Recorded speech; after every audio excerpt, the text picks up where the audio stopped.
만민들아 우리 하나님을 송축하며 그의 찬양 소리를 들리게 할지어다. 그는 우리 영혼을 살려두시고 우리의 실족함을 허락하지 아니하시는 주시로다. 그가 내 기도를 물리치지 아니하시고 그의 인자하심을 내게서 거두지도 아니하셨도다. 아멘. 사랑의 하나님, 때마다 일마다 날마다 은혜를 베풀어 주시고 그 환한 얼굴빛을 비추사 생명의 길로 인도하여 주시니 감사하고 또 감사합니다.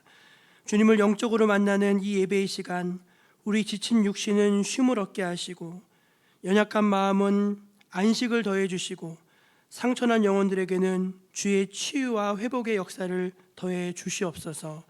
저희를 온전히 주님만 바라보기를 원합니다. 저희의 마음과 시선을 다른 데 두지 않게 하시고 온전히 살아계시며 이곳에 함께 하시는 주님께만 고정할 수 있게 하여 주옵소서. 모든 시종 주님께 맡기며 구주 예수님의 이름으로 기원하옵나이다. 아멘. 다 자리에서 일어나 우리 하나님 앞에 영광의 찬송 올려드리겠습니다.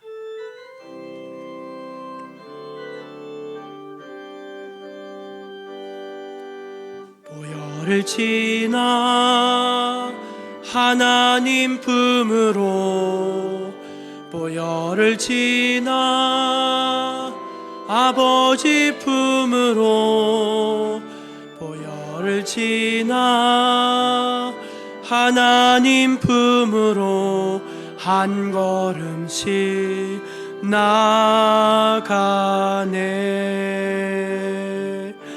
보혈을 지나 하나님 품으로, 보혈을 지나 아버지 품으로, 보혈을 지나 하나님 품으로 한 걸음씩 나가네. 존귀한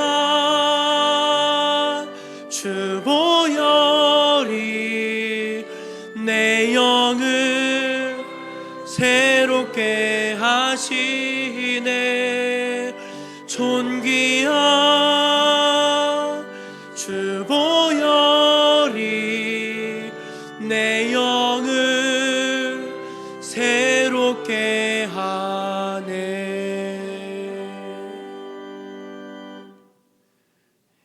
이제 거룩하신 하나님 앞에서 우리 한 주간의 삶의 모습들을 겸손히 돌아보며 우리 감사의 기도 또 회개의 기도를 침묵 가운데 올려드리겠습니다.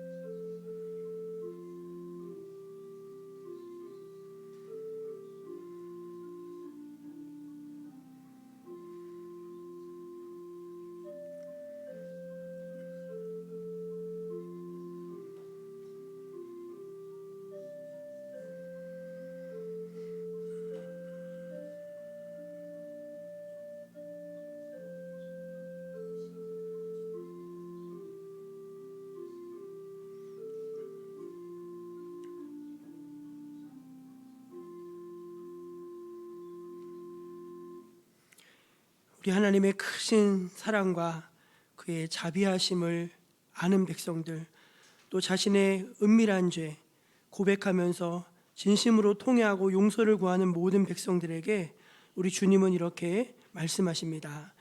야곱의 허물을 보지 아니하시며 이스라엘의 반역을 보지 아니하시는도다. 여호와 그들의 하나님이 그들과 함께 계시니 왕을 부르는 소리가 그 중에 있도다. 아멘. 우리 함께 사도신경으로 신앙을 고백하십시다. 나는 전능하신 아버지 하나님 천지의 창조주를 믿습니다. 나는 그의 유일하신 아들 우리 주 예수 그리스도를 믿습니다. 그는 성령으로 잉태되어 동정녀 마리아에게서 나시고 본디오 빌라도에게 고난을 받아 십자가에 못 박혀 죽으시고 장사된 지 사흘 만에 죽은 자 가운데서 다시 살아나셨으며 하늘에 오르시어 전능하신 아버지 하나님, 우편에 앉아 계시다가 거기로부터 살아있는 자와 죽은 자를 심판하러 오시리라. 나는 성령을 믿으며 거룩한 공교회와 성도의 교제와 죄를 용서받는 것과 몸의 부활과 영생을 믿습니다. 아멘. 성시교독은 교독문 45번, 시편 103편입니다. 내 영혼아 여호와를 송축하라.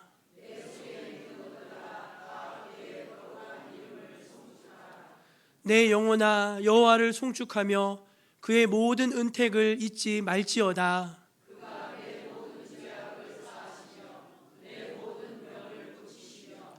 내 생명을 파멸해서 속량하시고 인자와 긍휼로 관을 씌우시며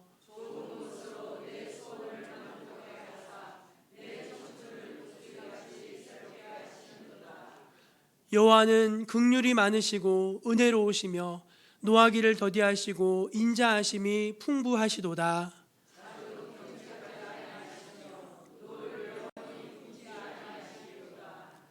우리의 죄를 따라 우리를 처벌하지는 아니하시며 우리의 죄악을 따라 우리에게 그대로 갚지는 아니하셨으니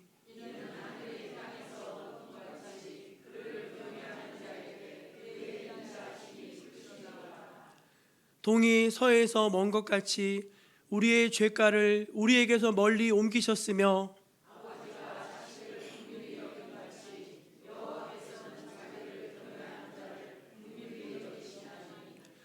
이는 그가 우리의 체질을 아시며 우리가 단지 먼지뿐임을 기억하심이로다. 아멘. 자리에 앉아서 442장을 함께 찬송하십시다.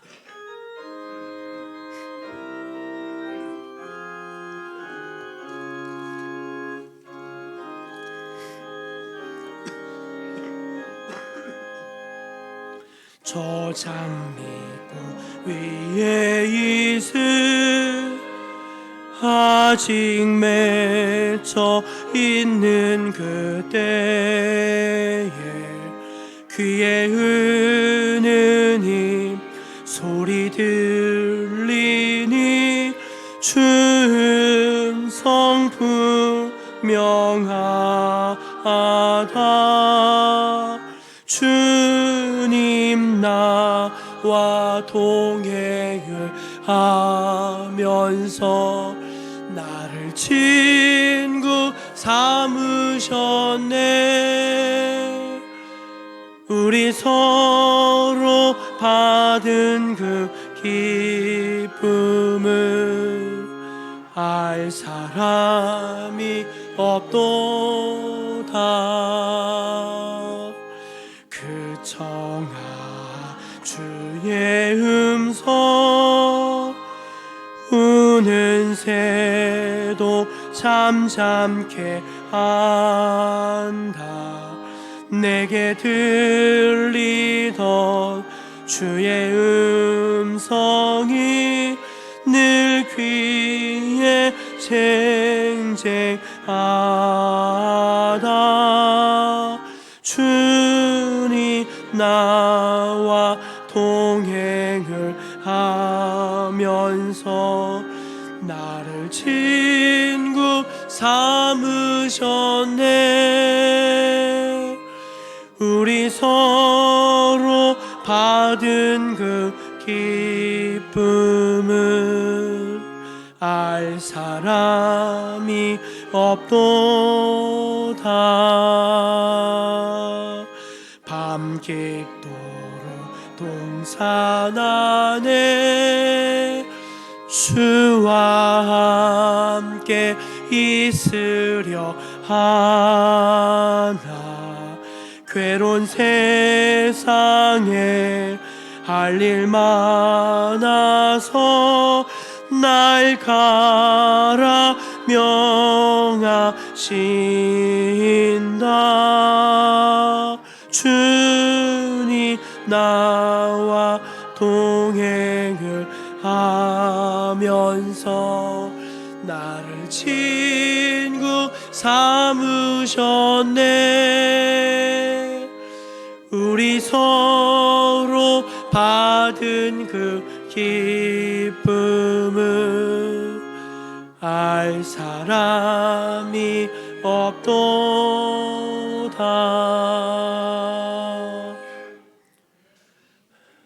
예배를 위해서 이혜용 집사님 기도하시겠습니다.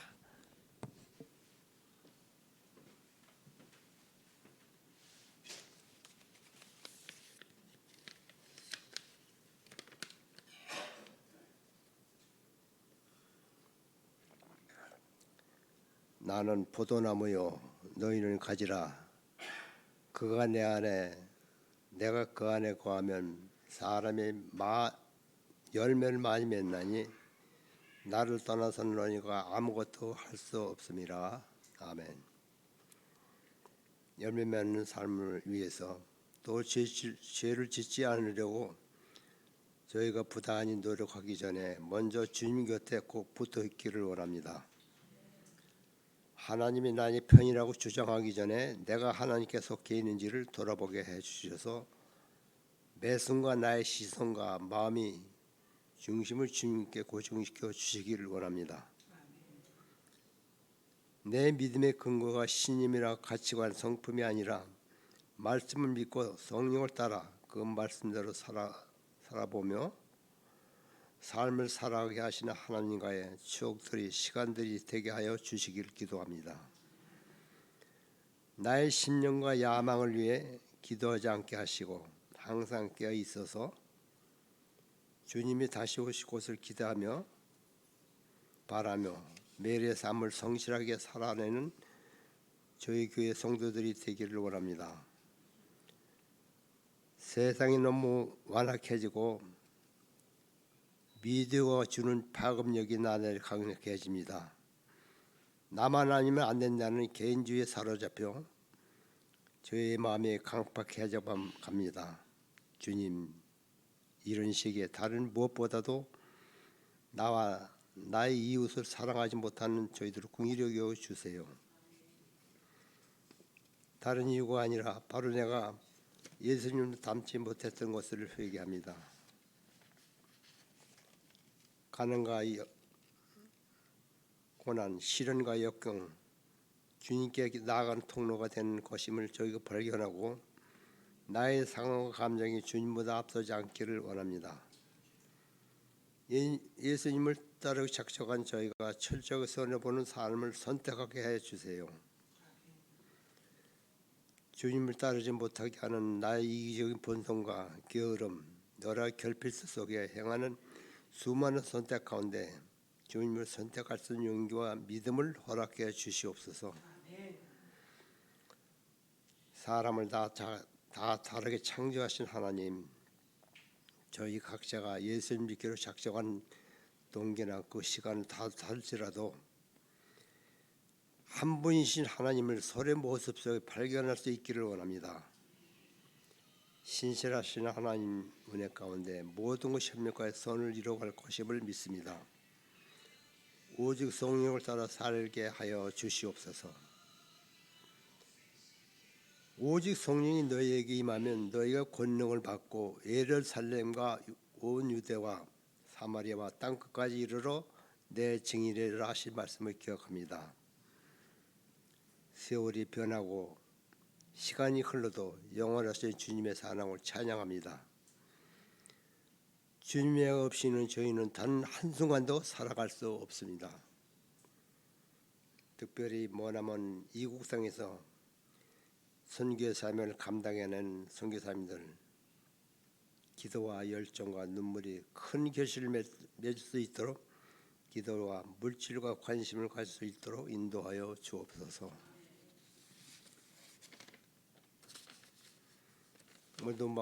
오늘도 말씀 주시는 담임 목사님을 기억하시고 성령의 말씀을 덧입혀 주셔서 말씀이 생명력이 있는 말씀 되게 하시고 도전받는 성도들 되게 하옵소서. 나올 때는 무거운 마음으로 나왔지만 돌아갈 때는 기쁘고 즐거운 마음으로 돌아가게 하옵소서. 무엇보다도 성령을 충만하게 받아서 광야에서 열매 맺는 성도들 되게 하옵소서. 교회 각 부처에서 수고하시는 찬양팀과 식상봉사, 그 밖에 여러모 수고하시는 분들 몸과 마음의 건강이 상하지 않고 날마다 위로와 평안, 감사와 기쁨이 넘치도록 하여 주옵소서. 바랄 수 없는 중에 바라게 하시고 기뻐할 수 없는 중에 기뻐할 수 있도록 산소를 주시는 예수 그리스도의 이름으로 기도하옵나이다. 아멘.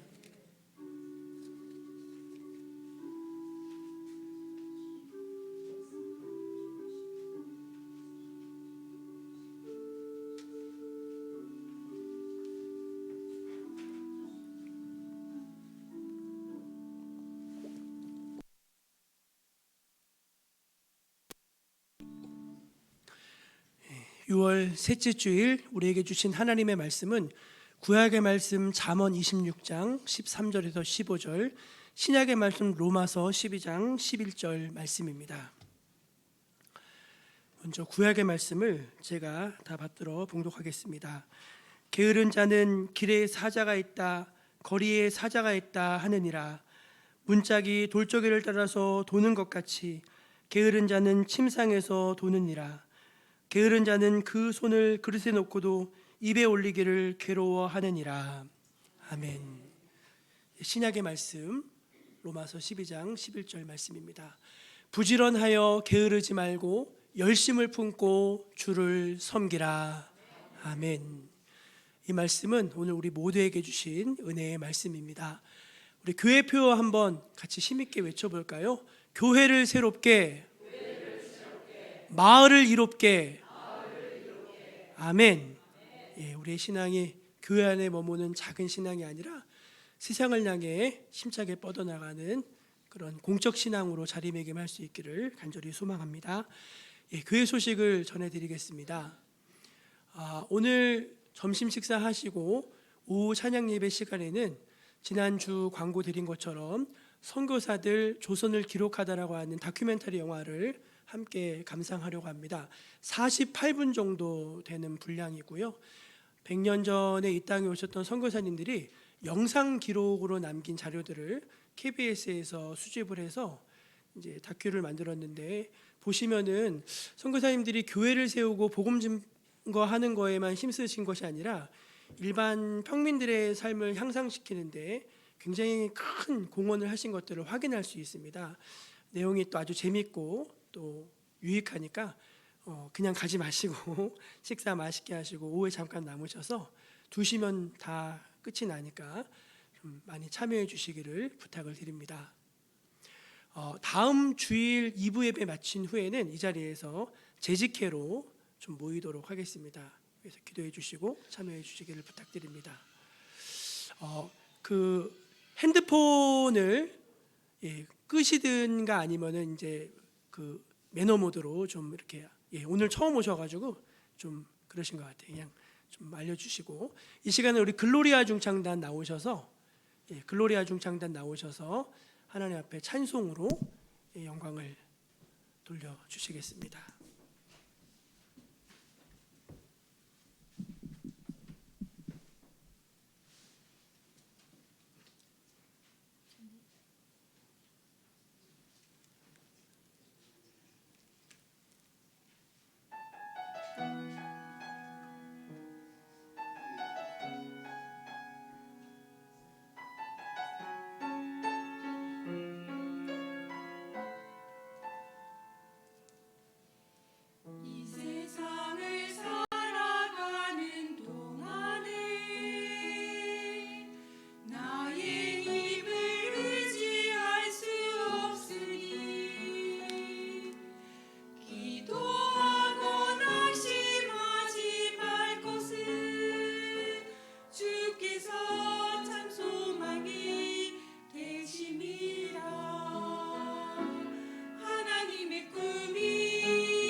귀한 은혜의 찬양 감사합니다. 우리 옆에 계시는 분들에게 우리 예수님 닮아갑시다. 그렇게 한번 인사할까요? 예수님 닮아갑시다.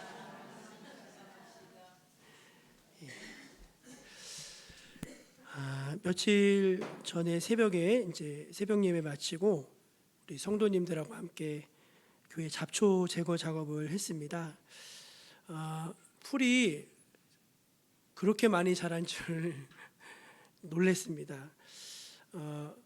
무성하게 자라난 그 풀들 허리까지 자라났는데 그 풀들을 보면서 하나님께 죄송한 마음이 들었어요. 성도님들께도 좀 민망했고요. 제 마음속에 좀 책망하는 그런 마음이 들었는데, 야, 나 참 많이 게을러졌다. 많이 게을러졌다. 그 마음이 들었습니다. 한편으로는 이제 우리 마음과 영혼에도 그렇게 무성하게 잡초가 자랄 때까지 황폐하게 그대로 두고 있지 않나, 그러면 안 되겠다 하는 마음도 또 스쳐 지나갔습니다. 저의 그런 마음을 이제 아셨는지 같이 일하시던 권사님 한 분이 아주 마음에 콕 찌르는 말을 하시더라고요. 목사님, 그 저기 부지런한 건 손이고요, 게으른 건 눈이랍니다. 그러시더라고요. 예, 부지런한 건 손이고 게으른 건 눈이다. 그 말이 맞더라고요. 제가 그 잡초들 자란 거 볼 때마다 아유, 저거 어떻게 하나, 볼 때마다 저거 어떻게 하나 막 그랬었는데 보고만 있고 아무것도 안 했더라고요. 그런데 성도님들과 함께 부지런히 손을 놀려서 무성하게 자란 잡초들을 깨끗하게 제거하고 나니까 교회만 깨끗해진 것이 아니라 제 마음도 깨끗해지고, 그런 것 같아서 너무 감사하고 기분도 참 좋고 후련했습니다. 게으름, 이제 또 성경적인 용어로는 나태함이라고도 하는데, 이거는 타락되어진 인간의 본성입니다. 그러니까 모든 인간은요, 사실은 부지런하기보다는요, 게으른 쪽으로 마음이 기울어지게 되어 있어요. 우리 말에 서면은 앉고 싶고, 앉으면은 눕고 싶고, 누우면은 자고 싶다잖아요. 여러분 그렇지 않습니까? 대부분 우리가 이 인생을 보람되고 또 열매 맺게 잘 살기 위해서는요, 생각을 깊이 해야 됩니다. 생각을 앞에 앉아가지고 어떤 일들을 그냥 지나치지 말고 생각을 하셔야 돼요. 왜 저렇게 하나? 이거 앞으로 어떻게 해야 되나? 생각해야 되거든요. 근데 여러분 생각합니까? 안 합니까? 잘 안 해요. 되는 대로 살 때가 많습니다. 왜냐하면 생각한다는 게 엄청 피곤한 일이거든요. 또 생각하고서 그대로 있으면 안 되고 그 생각한 것을 부지런히 손발로 뛰어다니면서 실행에 옮겨야 돼요. 근데 잘 됩니까? 안 됩니까? 잘 안 돼요. 참 희한하게 잘 안 됩니다. 그래서 어떻게 하죠? 오늘 할 일을 내일로 자꾸 미루죠. 그리고 어떻게 해서든지 좀 수고하기보다는 편해지려고 하고, 또 해야 될 일을 못하고 나서는요, 왜 못했냐 그러면 이 핑계 저 핑계, 이런 사연 저런 사연 둘러대는 것이 저와 여러분의 삶의 모습인 것 같습니다. 그런가요? 안 그런가요? 예, 그렇죠. 저는 지금 사실은 5월 말까지 논문을 절반 정도 완성해서 제출했어야 되는데 서문도 못 썼어요. 그래서 그렇게 하고 나서 저한테 뭐라고 지금 주입을 하고 있냐면, 괜찮아 7월과 8월에 열심히 쓰면 돼. 7월과 8월에 열심히 쓰면 돼. 또 7월과 8월 되면 뭐라고 얘기할까요? 예, 9월과 10월에 열심히 쓰면 돼. 예, 남 얘기 같지 않으시죠? 예, 여러분들을 탓하는 게 아니라 저 역시도 이 게으름이라고 하는, 이 나태함이라고 하는 이 문제 앞에서 참 작고 연약해진다는 것을 말씀드리고자 하는 것입니다. 특별히 이제 인간적인 일들이야 그렇다 치더라도 우리가 하나님과 늘 가깝게 지내기 위해서 영적인 일들을 꾸준하게 해야 되거든요. 기도하는 거, 또 성경을 읽고 묵상하는 거, 또 하나님 앞에 믿음으로 결단하고 또 때때로 금식하는 거, 또 예배의 자리로 나아가는 거, 또 이웃들에게 복음을 전하고 전도하는 거, 또 열심히 주의 일을 위해서 봉사하는 거, 늘 마음은 있는데 어떻게 하시죠? 좀만 더 해야 되겠다. 좀만 더 해야 되겠다 하면서 미루고 있지 않으십니까? 혹시 저처럼 여러분도 그렇게 좀 게을러졌다면은 여러분들이 이 말씀을 통해 책망하는 것이 아니라 그 게으름을 깨달으시고 좀 떨쳐내시고 새롭게 시작하시는 동기가 되시기를 주의 이름으로 축원드립니다. 교회 역사를 생각해 보면은요, 우리 그리스도인들이 정말로 심각하게 여기고 경계해야 될 7가지 죄악이 전통적으로 내려져 오고 있습니다. 카톨릭에서는 이거를 7죄종이라고 부릅니다. 그 뜻이 무엇인가 하면은 7가지 근원적인 죄라는 뜻이에요. 그러니까 뭐냐? 사람을 죽음에 이르게 하는, 파멸에 이르게 하는 7가지 근원적인 죄가 있다는 것입니다. 그 7가지를 제가 나열해 볼까요? 첫째는 교만입니다. 교만은 패망의 선봉이라고 하지 않습니까? 두 번째는요, 인색함입니다. 주변에 대해 무관심하고 인색한 거. 세 번째는 질투하고 시기하는 것입니다. 네 번째는 분노를 다스리지 못하는 거예요. 늘 마음에 화가 막 있고, 이거 분노. 그다음에 5번째가 음욕입니다. 음란한 마음. 6번째가 탐욕인데, 이 탐욕 중에서는 뭐가 핵심이냐면은 너무 많이 먹는 거예요. 여러분 요즘 텔레비전 틀면은요, 다 먹는 얘기 아닙니까? 다 진짜요, 다 먹는 얘기예요. 그 말은 뭐냐면은 온통 사람들의 관심이 무엇을 먹을까에 가 있다는 거예요. 그래서 여러분 맛있는 거 먹으려고요, 해외에도 갑니다. 예, 거기 왜 갔냐 그러면 대만에 왜 갔냐 그랬더니 카스테라 먹으러 갔대요. 정말이에요, 여러분. 이 사람들의 이 관심이요, 온통 이제 거기에 있어요. 그리고 마지막 7번째가 뭐냐가 나태함, 게으름이 우리 영혼을 죽이는 7가지 근원적인 죄라고 이제 교회 역사가 말을 하고 있습니다. 특별히 이러한 나태함들은 우리 영성을 파괴하고 믿음의 성장을 저해하며 늘 하나님의 뜻에 거슬리는 이제 그런 작용을 하는 것이죠. 여러분 요즘 사회 분위기가요, 이 나태하고 게으른 것에 대해서 굉장히 관대해졌습니다. 텔레비전 보면은요, 그런 분위기가 많더라고요. 이제 어떤 연예인이 나왔는데 그 사람에 대해서 뭐라고 말하냐면은 태어난 김에 사는 사람이랍니다. 예, 태어난 김에 사는 사람이요, 태어났으면은 삶에 분명한 목적이 있을 거 아닙니까? 그 목적을 위해서 삶의 동기가 만들어지고 그 동기로 인해서 열심히 또 살고 부지런하게 사는 거잖아요. 근데 태어난 김에 산다는 게 무슨 말이에요? 아무런 목적도 없고 일어나 눈 뜨면은 깨는 것이고 먹으면 자는 것이고 그런 것들에 대해서 굉장히 관대해져. 라이프 스타일이다, 이렇게 말을 하고 있어요. 그러나 오늘 이 자리를 통해서 분명히 말씀드릴 수 있는데 그것은 하나님의 뜻이 아닙니다.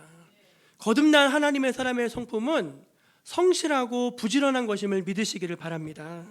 예, 성실하고 부지런한 것이 거듭난 하나님의 성품이라는 것이죠.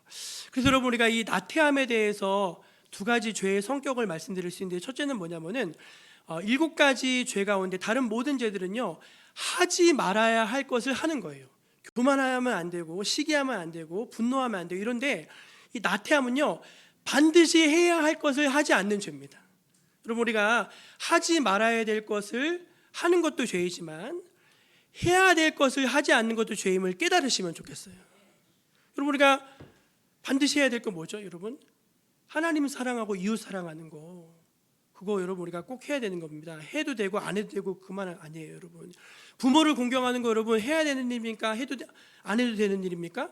반드시 해야 되는 일이죠. 여러분 우리가 기도하고 영성생활하고 이런 것들도요, 안 해도 된다? 그렇지 않아요. 여러분 하나님은요, 해야 될 것을 하지 않는 것에 대해서 눈여겨보고 계세요. 여러분 혹시 해야 되는데 안 하고 계셨던 것들, 특별히 하나님 앞에서 해야 되는데 안 하고 있었던 것들이 있다면은 이 시간 하나 한번 잘 점검해 보시고 마음을 돌이키는 시간 되시기를 축원합니다. 2번째는 무엇인가 하면은 이 게으름이라는 것이 가만히 사람의 영혼을 서서히 죽이는 독약과 같은 거라는 거예요. 여러분 사람을 죽이는 방법이 2가지가 있어요. 하나는요, 죽이는 사람을 보내서 단번에 죽이는 겁니다. 그렇겠죠? 또 하나 방법은 뭘까요? 서서히 죽도록 음식에다가 나쁜 거를 자꾸 타는 거예요. 옛날에 왕들을 보면요, 대부분요 그렇게 해서 많이 죽이는 경우들이 많았습니다. 2018년에 미국과 북한이 정상회담을 했는데, 그때 이제 그 마이크 폼페이오라고 하는 사람이 미국의 국무장관이었어요. 이 사람이 이제 김정은을 이제 트럼프와 직접 만나기 전에 한번 사전 만담을 가진 적이 있었습니다. 이제 그 비하인드 스토리를 이제 은퇴한 다음에 책으로 냈어요. 자기 그 국무장관이 있었던 일들을 이제 자서전 같이 냈는데 그런 말을 하더라고요. 김정은 국방장관이랑 이렇게 딱 악수를 했는데 김정은 국방장관이 작은 소리로 그러더래. 네가 나 죽이려고 했지? 그러더래요. 네가 나 죽이려고 한 거 내가 다 안다 그러더래요. 정말로 실화입니다, 실화. 근데 그 말을 듣고 자기도 깜짝 놀래가지고 그 김정은 국방위원장한테 뭐라고 했는지 아십니까? 지금도 그러고 있다 그랬대요. 이거 실화예요, 여러분. 내가 지금도 계속 시도하고 있다. 그렇게 하면서 서로 이제 아주 뼈 있는 농담을 했다는 그런 말이 있어요. 여러분, 우리가 이제 게으름이 사실 우리가 다 바쁘게 살잖아요. 여기 안 피곤하신 분 손 들어보세요. 다 피곤하시죠? 근데 여러분, 그렇게 우리가 피곤하고 빡빡하게 사는데 조금 게으른 게 뭐가 그렇게 큰 죄가 되겠냐? 그러실지 모르겠지만 그렇지 않아요. 여러분, 성경이 뭐라고 말하는가? 잠언서 6장 9절하고 11절 한번 볼게요. 시작. 게으른 자여, 내가 어느 때까지 누워 있겠느냐? 내 빈궁이 강도같이 오며 내 곰핍이 군사같이 이르리라. 이게 무슨 말이에요? 게으른 것은요, 나태한 것은요, 강도 만난 것과 같다는 것입니다. 전쟁에서 적군을 만난 것과 같다는 거예요. 그것이 서서히 우리 영혼을 다 털어먹고 그것이 우리 영혼을 죽일 수도 있다는 것입니다. 사랑하는 여러분, 깨어나시기를 축원합니다. 깨어나시기를 축원합니다. 사탄이 하는 일은 무엇입니까? 성도로 하여금 점점 나태해지고 게을러지게 하는 것입니다. 오늘 해야 할 일을 내일로 미루게 하는 것입니다. 그렇게 내일로 미루다 보면 결국 아무것도 하지 못하는 빈털터리 인생이 되기 때문에 사탄이 이 일을 열심히 하고 있는 것이죠.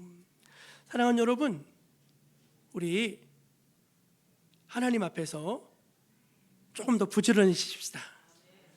게으른 것들, 그동안 좀 나태해졌던 것들 하나님 앞에 이렇게 좀 툭툭 털어내시고 오늘 이 시간 통해서 다시 한번 부지런해지신 여러분 되시기를 축원합니다. 오늘 저희가 구약의 말씀과 신약의 말씀 두 군데를 읽었는데요. 이 구약의 말씀을 보면은요, 게으름이 우리에게 가져다주는 아주 나쁜 결과물들에 대해서 말씀을 해주고 있어요. 세 가지를 좀 같이 나누고자 하는데, 첫 번째는 무엇인가 하면 게으름은 우리 인생에 회피와 변명을 가져다 준다는 것입니다. 한번 절 따라해 보실래요? 게으름은 회피와 변명을 가져다 줍니다. 오늘 말씀 13절을 한번 같이 읽어보겠습니다. 시작. 게으른 자는 길에 사자가 있다, 거리에 사자가 있다 하느니라. 그럼 이게 무슨 말입니까? 지금은요, 밖에 나가지 않고도 집에서 할 수 있는 일들이 많습니다. 컴퓨터로 다 할 수 있잖아요. 그렇죠? 재택근무도 많이 하고. 근데 이 말씀이 쓰여질 당시만 해도요, 집에 있으면 할 수 있는 게 아무것도 없어요. 밭에 나가 농사를 지려도 집 밖을 나가야 되고요, 장사를 뭐 하려고 해도 집 밖에 나가야 됩니다. 근데 이 사람은 집 밖에 나가지 않는 거예요. 그 하도 답답해가지고 뭐 지방원에서 뭐 하고 있냐고 그렇게 이제 소리쳤더니 하는다는 말이 밖에 나가면 사자가 있어.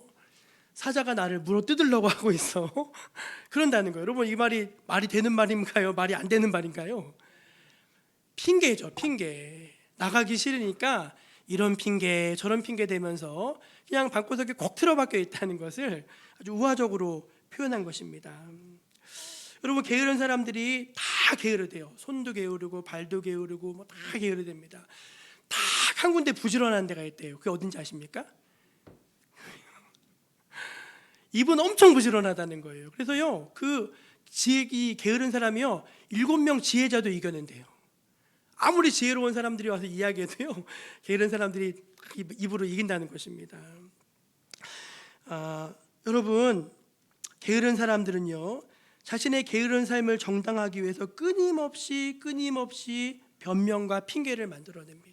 그런데 이런 모습이 하나님 보시기에 좋지 않다는 것이죠. 마태복음 25장에 보면은요, 5달란트, 2달란트, 1달란트 받은 사람의 이야기가 나옵니다. 주인이 이제 그 종들에게 달란트 맡긴 다음에 돌아와가지고 이제 대화하는데, 5달란트, 2달란트 받은 사람은요, 대화가 짧아요. 5달란트 주셔서요, 열심히 일해서요, 5달란트 남겼슈요. 2달란트 주셔서요, 2달란트를 열심히 일해서요, 또 2달란트 남겼슈. 그게 끝이에요. 근데 여러분, 1달란트 받은 사람은 뭐라고 하지 않습니까? 서설이 얼마나 긴지 제가 읽어드릴게요. 주인이여, 당신은 굳은 사람이라 심지 않은 데서 거두고 해치지 않은 데서 모으는 줄을 내가 알았나이다. 두려워하여 나가서 당신의 달란트를 땅에 감추어 두었나이다. 보소서, 당신의 것을 가지셨나이다. 얼마나 말이 길어요. 얼마나 말이 길어요. 근데 그 종을 보고요, 주인이 딱 이렇게 말을 합니다. 우리 25장 26절이요. 한번 읽어볼까요? 시작. 그 주인이 대답하이르되 악하고 게으른 종아, 나는 심지 않은 데서 거두고 해치지 않은 데서 모으는 줄로 내가 알았느냐. 악하고 무슨 종을 해요? 게으른 종아. 게으른 종아. 여러분, 우리 인생을 가장 병들게 하는 게 뭐냐면 회피하는 것입니다. 그리고 책임을 계속 다른 사람들에게 전가하는 거예요. 그 인생은요, 성장하지 못해요. 그 인생은 너무나 비참한 인생인 것입니다. 그러므로 여러분, 우리가 지금 내가 해야 될 일을 하면요, 말은 짧아지는 거예요. 그러나 내가 하고 있는 일을 하지 못하기 때문에 변명이 길어지는 것이죠. 혹시 나는 핑계가 많은 사람이 아닌가, 난 늘 변명을 가진 사람이 아닌가 한번 잠시 되돌아볼 수 있기를 바랍니다. 두 번째, 게으름이 가져다주는 큰 해악이 무엇인가 하면은 개인의 성장과 발전을 저해한다는 거예요.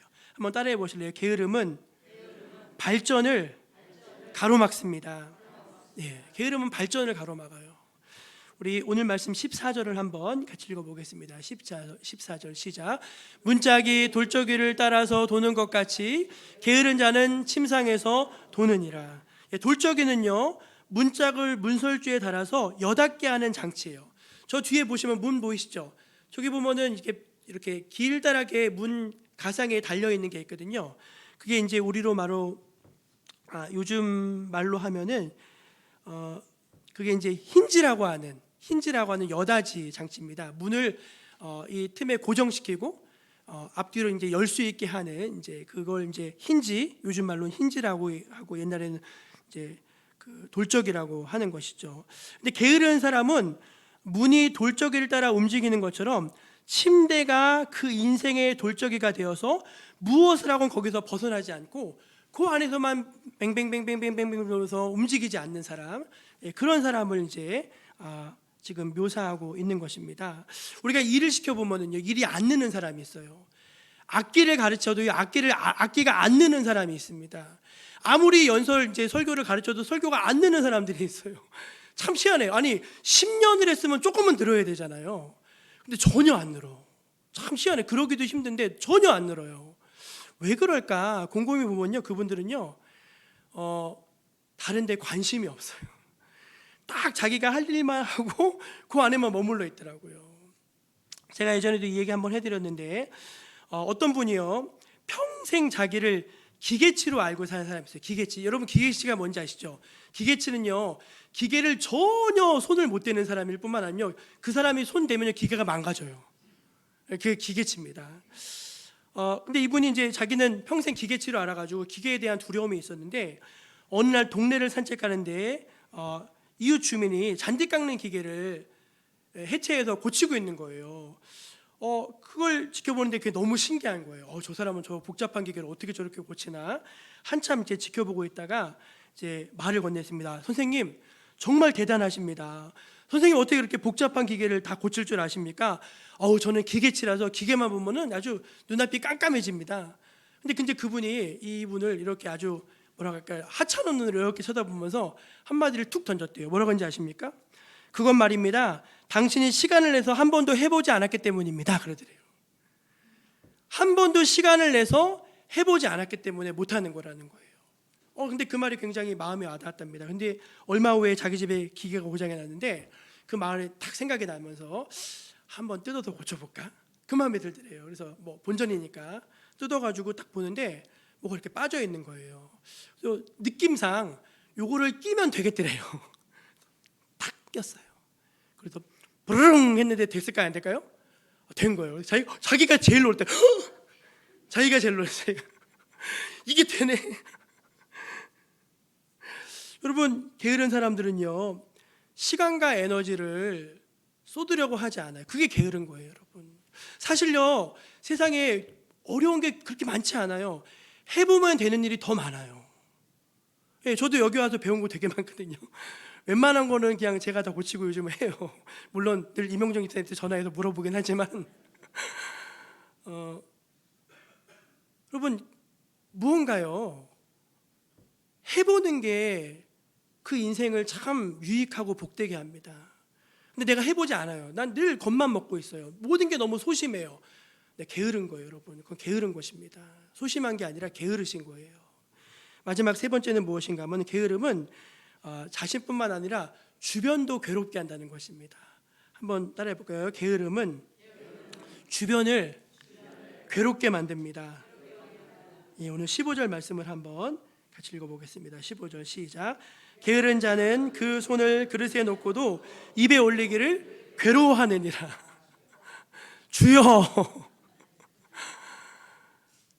아니, 여기 이제 음식이 있는데 여기까지 오는 게 너무 힘든 거예요.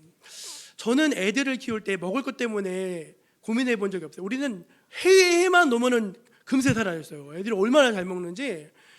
그래서 애들이 뭘 안 먹는다 이런 느낌이 없었거든요. 근데 한 번은 이제 우리 애 유치원 보낼 땐가 어떤 엄마를 만났는데, 그 고민을 알겠더라고요. 애가 도무지 먹질 않는 거예요. 밥을 한번 먹으려면 이걸 가지고 다니면서 얼르고 달래가지고 한두 시간을 먹였는 거예요. 한 숟갈만 먹자, 한 숟갈 먹으면 막 또 놀아요. 그럼 목 쫓아가서 아무게 한 숟갈만 먹자 먹는 거예요. 여러분, 그렇게 밥 안 먹는 애 보면 여러분 속상해, 안 속상해요? 속상하죠. 똑같아요, 여러분. 게으른 아버지 둔 집안에 가보셨어요? 처자식이 얼마나 고생하는지 모릅니다. 맨날 이사 다녀야 되고요. 돈 때문에 맨날 막 치고받고 싸우고요. 게으른 엄마 있는 집안에 가보셨습니까? 집안에 먹을 게 없습니다. 애들 옷은 꼬재재합니다. 옷 보면 엄마 없는 애 같아요. 여러분, 게으른 자식을 둔 가정에 가보셨습니까? 부모가요, 진짜 그 고통은 이루 말할 수가 없어요. 애가 나오질 않는 거예요. 여러분, 게으른 사원을 둔 사장님의 마음을 아십니까? 요즘은요, 여러분, 자르지도 못해요. 요즘은 자르지도 못합니다. 그 고통은 이루 말할 수가 없는 거예요. 그러니까 보니까 게을러서 나만 좀 괴로우면 좋겠는데 누구도 괴롭게 해요? 주변에 있는 사람들 다 힘들게 하는 거예요. 다 힘들게 하는 거예요. 한번 옆에 계신 분들에게 말해서 괴롭히지 맙시다. 좀 남편들 양말 그거 뭐 어려워요. 양말 좀 미안합니다. 네. 아니, 좀 이렇게 좀 몸을 움직여서 하면 되는데 손 하나 까딱 안 하는 거예요. 얼마나 괴로워요, 여러분. 얼마나 괴로워요. 그래서 여러분, 잠언 10장 26절 한번 읽어볼게요. 잠언 10장 26절 시작. 게으른 자는 그 부리는 사람에게 마치 이에 식초 같고 눈에 연기 같으니라. 맞아요, 틀려요? 성경에 너무 정확해요. 눈에 가시 같아요, 연기 같다는 거예요. 여러분, 우리는 사실 다 게으르죠. 다 게으르기 쉽죠. 근데 우리가 한번 잘 알아야 될 것은, 그거는 여러분 어떤 개인적인 성향이나 어떤 사회적인 삶의 트렌드가 아니라는 거예요. 성경은 뭐라고 말하는가? 부지런하게 살아라. 하나님의 영광을 위해 살아라. 두 손을 올려서 힘써 일하라 말씀하신 줄로 믿습니다. 여러분, 왜 그렇게 말씀하는가? 하나님은 열심히 하나님이시기 때문에 그래요. 우리 시편 59편 17절 한번 읽어볼게요. 시편 59편 17절 시작. 공의를 갑옷으로 삼으시고 구원을 자기의 머리에 서서 투구로 삼으시며 보복을 속옷으로 삼으시며 열심을 입어 겉옷으로 삼으시고. 하나님이 입으시는 옷이 뭐라고요? 열심의 옷이라는 거예요. 열심을 다 입으시고. 여러분, 하나님의 열심이 여러분을 이 자리에 있게 한 것입니다. 여러분들 왕뺀질이들, 여러분 왕뺀질이들 아니에요? 왕뺀질이들, 이 핑계 저 핑계 대면서 교회 안 올 생각만 하는 왕뺀질이들 아닙니까? 근데 하나님이 그런 우리를요 딱 잡아가지고 여기 딱 꽂아 앉혀놓으시는 거예요. 여러분, 그게 하나님의 열심입니다. 여러분, 하나님의 열심인 게 아니에요. 예수님도 열심이셨어요. 우리 예수님 어떻게 일하셨는지 볼까요? 시작. 예수께서 그들에게 이르시되 내 아버지께서 이제까지 일하시니 나도 일한다 하시매. 예수님이 안식일날 막 병자 고치고 막 하시니까 왜 안식일날 일하시냐고. 다 쉬는데 예수님 뭐라고 했어요? 아버지가 일하는데 아들이 어떻게 쉬고 있냐. 예수님이 33년 공생애 중에 3년 사역하셨는데요. 그 33년을 30년처럼 사셨어요. 여러분 성경 읽어보면요, 예수님의 행적에 대해서 다 뭐라 하죠? 예수께서 이른 새벽에 밤이 맞도록 누울 자리가 없는지라 피곤하여 잠이 드셨더라. 여러분 얼마나 한 시간을 예수님이 정말로 쪼개 쓰셨는지. 여러분 예수님이 그렇게 사셨다니까요. 바울은 어떻게 살았을까요? 바울, 우리 고린도후서 11장 2절입니다. 시작. 내가 하나님의 열심으로 너희를 위하여 열심을 내노니. 바울은요 정말 열심히 일했습니다. 온 세계를 그 작은 사람이 다 다녔다 그랬어요. 내가 편만하게 복음을 전했다 그렇게 말했습니다. 얼마나 열심히 살고 복음을 전했는지 모릅니다. 여러분 하나님이 왜 우리 구원해 주셨는지 알아요? 우리로 하여금 열심 있는 신자가 되게 하시기 위함입니다. 디도서 2장 14절이에요. 디도서 2장 14절 시작. 그가 우리를 대신하여 자신을 주심은 모든 불법에서 우리를 속량하시고 우리를 깨끗하게 하사 선한 일을 열심히 하는 자기 백성이 되게 하려 하심이라. 아멘. 예, 선한 일에 열심인 자기 백성 만드시기 위해서 우리를 구원하여 주셨다는 것입니다. 한번 이 시간 다 내려놓고 이거 절대 책망이 아닙니다, 여러분. 나 하나님 앞에서 정말 열심히 살고 있나? 나 정말 신앙생활 나이를 초월해서요. 뭐 나이가 무슨 상? 하나님 앞에 하나님보다 나이 많으세요, 여러분? 혹시 나 요즘에 신앙생활 엄청 게을러지지 않았나?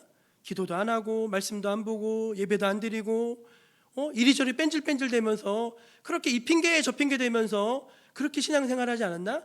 정말 하나님 앞에서 한번 우리 돌아볼 수 있으면 좋겠습니다. 그리고 이런 음성을 들었으면 좋겠어요. 계시록 3장 19절입니다. 계시록 3장 19절 시작. 무릇 내가 사랑하는 자를 내가 책망하여 징계하노니 그러므로 내가 열심을 내라. 회개하라.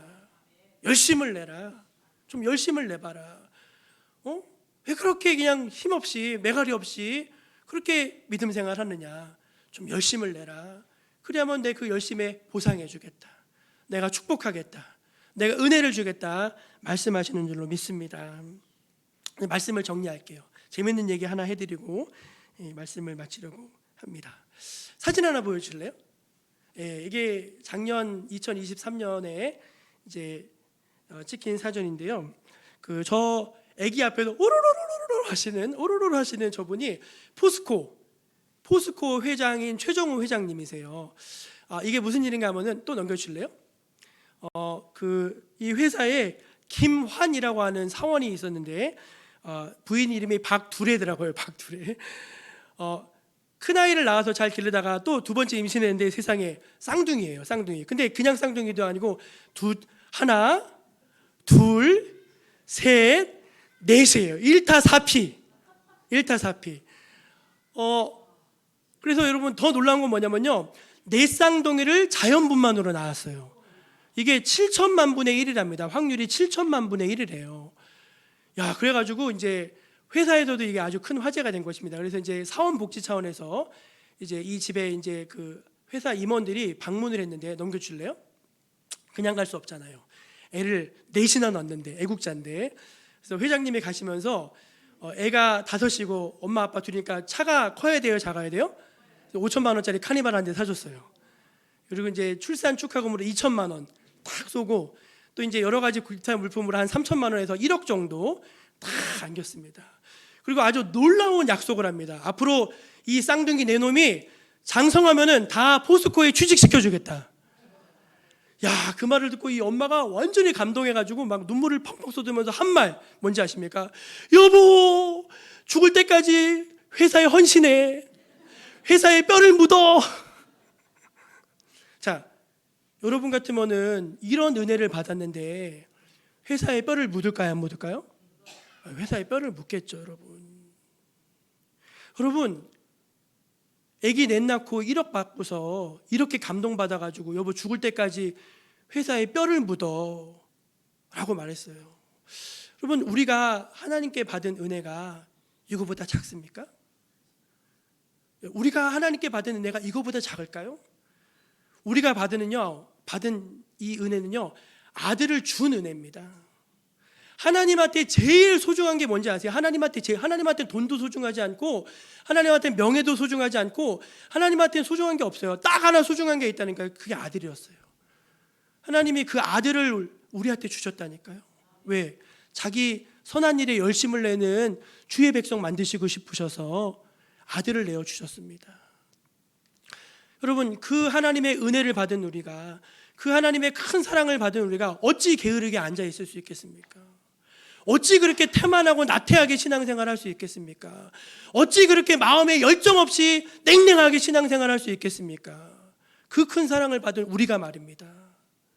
사랑하는 여러분, 이제 7월이고 8월이고 다 덥다고 다 방에 들어 앉아가지고 에어컨 끄고 누워있고 예배도 안 드리고 다 이제 그러지 마시고, 여러분 그 게으름을 털털 털어내시고 일어나 주님의 이 거룩한 문을 두드리시기를 바랍니다. 제가 수요예배마다 여러분 옆에 계신 분들은 예배 시작할 때 우리 옆에 계신 분들한테 인사합시다 하면서 같이 인사해요. 뭐라고 인사하는지 아시죠? 집에 있으면 뭐랍니까? 그렇게 인사합니다. 여러분 집에 있으면 뭐 하세요? 뭐 하세요 여러분? 뭐 그 대단한 시간입니까? 특별한 시간입니까? 영적으로 여러분을 복되게 하는 시간입니까? 뭐 하는 시간입니까? 아무것도 아니에요 여러분. 떨쳐 일어나서 하나님의 은혜를 앞에 나오면은요 그 10배의 복을 받으세요. 게으르면요 내가 이익을 볼 것 같죠? 엄청 손해예요. 엄청 손해입니다. 인생을 낭비하는 거예요. 그러나 몸은 괴롭지만 열심을 내서 하나님 앞에 나올 때 여러분들에게 놀라운 은혜를 주시는 하나님이 기다리고 계심을 믿으신 여러분 되시기를 축원합니다. 네, 기도하겠습니다. 하나님, 저희들은 너무 연약해서 자주 게으름의 유혹에 빠집니다. 나태해지고 열매 없는 일에 우리의 시간과 물질을 다 쏟아버리고 맙니다. 이런 저희를 영적으로 깨워주셔서 하나님의 열심인 사람들 되게 하여 주옵소서. 예수님의 이름으로 기도합니다. 아멘. 495장 부르면서 찬송 헌금 올려드리겠습니다.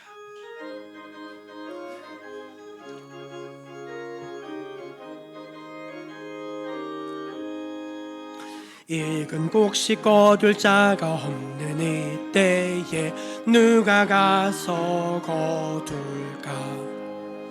내가 어찌 게으르게 앉아 있을까? 어서 가자 밭으로 보내주소서.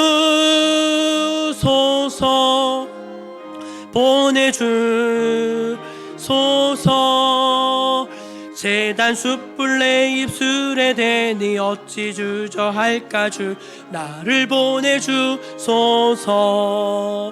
주가 두루 다니시며 일꾼 부르나 따르는 자 적도다. 보라 주의 사랑하는 익은 곡식을 어서 거두러 가자. 보내주소서.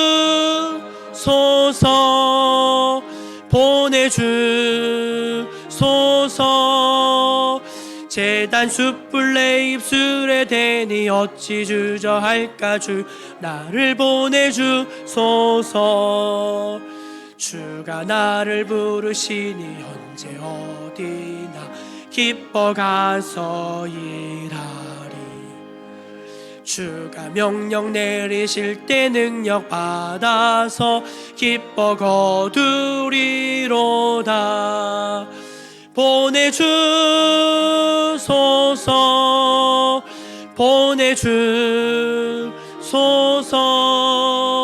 제단 숯불 내 입술에 대니 어찌 주저할까? 주 나를 보내주소서. 하나님의 크신 은혜에 진심으로 감사드립니다. 하나님, 모든 것은 다 하나님의 것입니다. 하나님께서 우리에게 일용할 양식을 주시고 필요한 모든 것들을 때마다 일마다 공급하여 주시고 또 무엇보다도 우리에게 날마다 생명을 주시는데 저희가 그 은혜를 잊어버리고 자기 힘으로 사는 것처럼 그렇게 교만해질 때가, 우쭐해질 때가 많이 있습니다. 하나님, 저희가 이 헌금을 드릴 때 하나님의 은혜로 살고 있음을 기억하고 고백하게 하여 주옵소서. 하나님, 이것은 단순히 세상 사람들이 드리는 그런 물질이 아닙니다. 이것은 우리의 믿음입니다.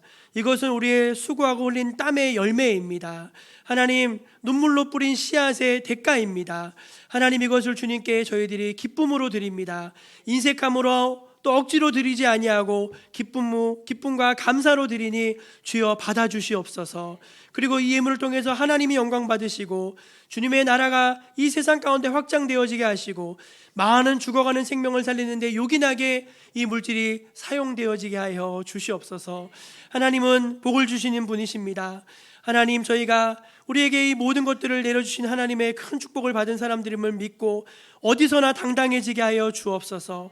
주님, 우리가 혹 잠깐 어려움에 처했다 할지라도 낙심하지 않게 하시고 하나님이 끝내는 우리를 욥처럼 복되게 하여 주시고 모든 것들을 은혜롭게 하실 것이라는 그 믿음 안에서 저희들 너끈하게 승리할 수 있게 하여 주시옵소서. 우리 정목교회를 축복해 주시고 사랑하는 성도들의 가정마다 은혜와 복을 더하여 주셔서 날마다 살림살이가 나아지게 하시고 자녀들의 앞길이 환하게 열려지게 해 주시고 기도하고 꿈꾸고 소망하는 것들에 대해서 열매 맺어갈 수 있도록 인도해 주시옵소서. 하나님께서 저희와 함께하여 주심을 인해 감사드리며 참 좋으신 예수님의 이름으로 기도드립니다. 아멘. 예, 우리 한번 따라해 볼까요? 옆에 계신 분들에게 이렇게 한번 말해줘. 부지런하여 게으르지 말고 열심을 내어 주를 섬깁시다. 아멘. 네. 저기 부지런한 사람들 복 받습니다, 여러분. 부지런한 사람들 복 받아요. 그러니까 여러분 주를 향한 열심을 내시는 모두가 되시기를 축복합니다. 맛있게 점심 드시고요. 오후에 우리 다큐멘터리 너무 유익한 내용이니까 48분 길지도 않습니다. 같이 참여하셔서 은혜 받으시기를 바랍니다. 다 자리에서 일어나셔서 파송의 찬양 부르신 후에 축도로 예배를 마치겠습니다.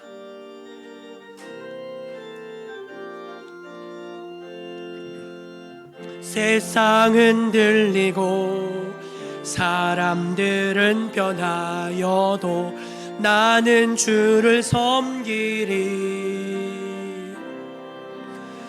주님의 사랑은 영원히 변하지 않네. 나는 주를 신뢰해. 믿음은 들리고 사람들 주를 떠나도 나는 주를 섬기리. 주님의 나라는 영원히 쇠하지 않네. 나는 주를 신뢰해. 오직 믿음으로 내가 살리라. 오직 믿음으로 내가 살리라. 오직 믿음으로 내가 살리라. 오직 믿음으로 내가 살리라. 주 예수 그리스도의 은혜와 하나님 아버지의 크신 사랑과 성령의 교통하심이 오늘 하나님 앞에 나와 진실한 마음으로 예배드리며 우리 안에 들어여진 모든 나태함과 게으름의 이 찌꺼기들을 툴툴 털어버리고 이제 하나님 앞에 영적으로 새롭게 되어서 부지런하게 열심을 다해 주님을 섬기는 삶을 살아가겠습니다. 고백하며 다짐하는 또 이전을 나서는 주님의 백성들 머리 위에 지금부터 영원까지 함께해 주시기를 축원하옵나이다. 아멘.